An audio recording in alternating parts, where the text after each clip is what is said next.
வணக்கம். Welcome to அங்கனா சமையல். இன்றைக்கி நாம் கோவில் பிரசாத தயிர் சாதம் செய்ய போகிறோம். கோவிலில் பிரசாதமாக கொஞ்சமாக தயிர் சாதம் கொடுப்பாங்க. அதை வாங்கி சாப்பிடும்போது அவ்வளோ சுவையாக இருக்கும். நம்ம அதே டேஸ்ட்லேயே நம்ம வீட்டில் செய்ய போகிறோம். அதுக்கு 1 டம்ளர் பச்சரிசி எடுத்துக்கலாம். இந்த பச்சரிசியோட அளவு 250 கிராம் இருக்கும். இதை கழுவி சுத்தம் பண்ணி எடுத்துகிட்டு வந்தாச்சு. இப்போ இது கூட 6 டம்ளர் தண்ணி சேர்த்துக்குங்க. நம்ம எடுத்த டம்ளர்லேயே 6 டம்ளர் அளவுக்கு தண்ணி சேர்த்துக்கலாம். இந்த தயிர் சாதம் நல்லா வரதுக்கு ஒரு முக்கியமான ஒரு காரணம், சாதம் நல்லா மலர்ந்து வெந்து வர்றது தான். அதனால் இந்த பாத்திரத்தில் தான் வைக்கணும். குக்கரில் வச்சு செஞ்சால் சரியாக வராது. அதுவும் இல்லாமல் நல்லா சாதம் நல்லா மலர்ந்து வெந்து இந்த கஞ்சியோட அளவு நிறையா இருக்கணும். அதுக்கு தாராளமாக அதை வேக வச்சு எடுக்கணும். அதுதான் ரொம்ப முக்கியம். அதுக்கு பிறகு வடித்து மசித்து செய்யும்போது இதோட ருசி ரொம்பவே நல்லாயிருக்கும். இப்போ தண்ணியெல்லாம் சேர்த்தாச்சு. அடுப்பில் வச்சு நம்ம சாதத்தை வேக வச்சுக்கலாம். சாதம் நல்லா வேகட்டும். இது குக்கரில் வச்சு செஞ்சிங்கன்னா சரியாக வராது. குக்கரில் உங்களுக்கு கஞ்சி இருக்கும். அந்த கஞ்சியோடு செய்யும்போது அந்த டேஸ்ட் அது மாதிரி இருக்காது. அதனால் பாத்திரத்தில் வச்சு வடித்து செஞ்சால் தான் ரொம்ப நல்லாயிருக்கும். இப்போ சாதம் நல்லா வேகட்டும். நல்லா மலர்ந்து வெந்து வரணும். அது வரைக்கும் வெயிட் பண்ணுவோம். இப்போ பாருங்கள், நல்லா வெந்திருக்கு. நல்லா வெந்திருக்கான்னு நல்லா கையால் மசித்து பார்த்துக்கலாம். பாருங்கள், பஞ்சு மாதிரி வெந்திருக்கு. இப்போ சாதத்தை வடித்து எடுத்துகிட்டு வந்துடலாம். இதோட கஞ்சியோட அளவும் நிறைய இருக்குது பாருங்கள். இப்போ சாதத்தை வடித்தாச்சு. இந்த சூட்டோடவே நம்ம நல்லா மசிச்சு விட்டுக்கலாம்.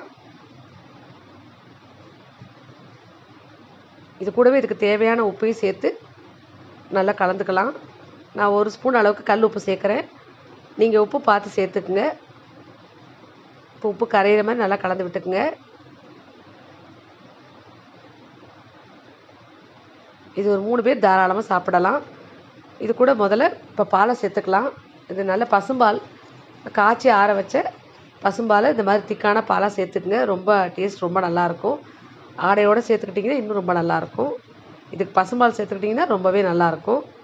இப்போ கலந்து விட்டுக்குங்க. இது முதல்ல கொஞ்சம் தண்ணியாக இருக்கிற மாதிரி இருக்கும். அப்புறம் உங்களுக்கு கொஞ்சம் ஆறின பிறகு நல்லா சரியாக இருக்கும். இப்போ தயிர் சேர்த்துக்கலாம்.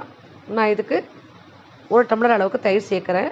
இது மிதமான புளிப்புள்ள தயிர். இது இப்போ சாப்பிட்றதுக்கு உடனே சாப்பிட்ற மாதிரி நான் சேர்க்குறேன். நீங்கள் காலையில் செஞ்சு மத்தியானம் சாப்பிட்ற மாதிரி இருந்தால் இந்த தயிரில் 1/4 பாகம் மட்டும் சேர்த்துக்கிட்டால் போதும். அது மத்தியானம் நேரத்தில் புளிச்சிரும் கரெக்டாக. உங்களுக்கு 3-4 மணி நேரம் ஆன பிறகு புளிச்சு கரெக்டாக இருக்கும்.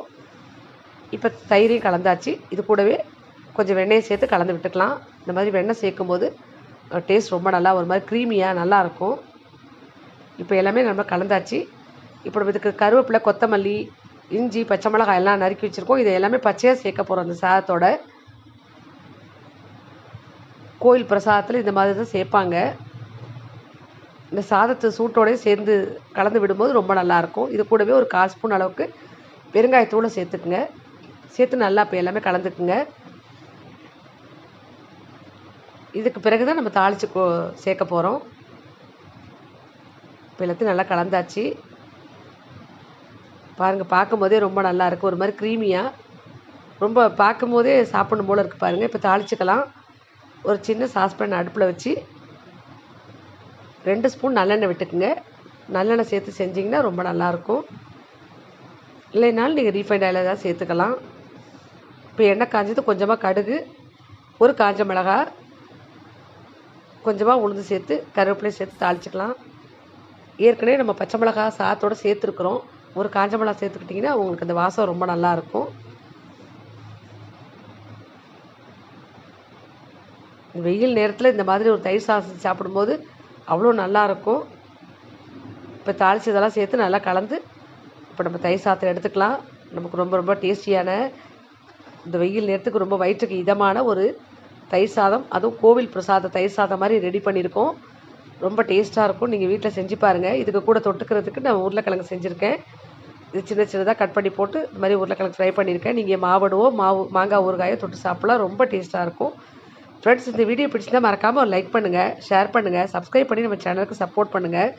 ரொம்ப டேஸ்டியான தயிர் சாதத்தை செஞ்சு பாருங்கள். நன்றி.